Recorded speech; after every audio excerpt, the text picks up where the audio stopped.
সকাল থেকে টানা বৃষ্টিকে উপেক্ষা করে বিজয়া দশমীর সকালে বাগবাজার দুর্গোৎসব কমিটির মণ্ডপে উপচে পড়ল মহিলাদের ভিড়।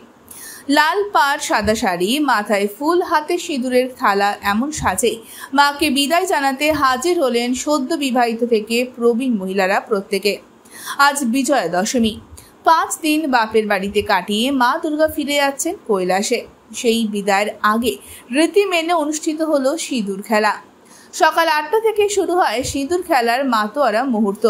বিশেষ পূজা ও কনকাঞ্জলির পর একে অপরের সিঁথি গাল রাঙিয়ে তুললেন মহিলারা। কলকাতা সহ আশপাশের জেলা থেকেও এদিন বহু মানুষ ভিড় জমান বাগবাজারে। কেউ আসেন সোদপুর থেকে, কেউ বাগুইআটি থেকে, এমনকি বেঙ্গালুরু সহ ভিন রাজ্য থেকেও আসেন অনেকে।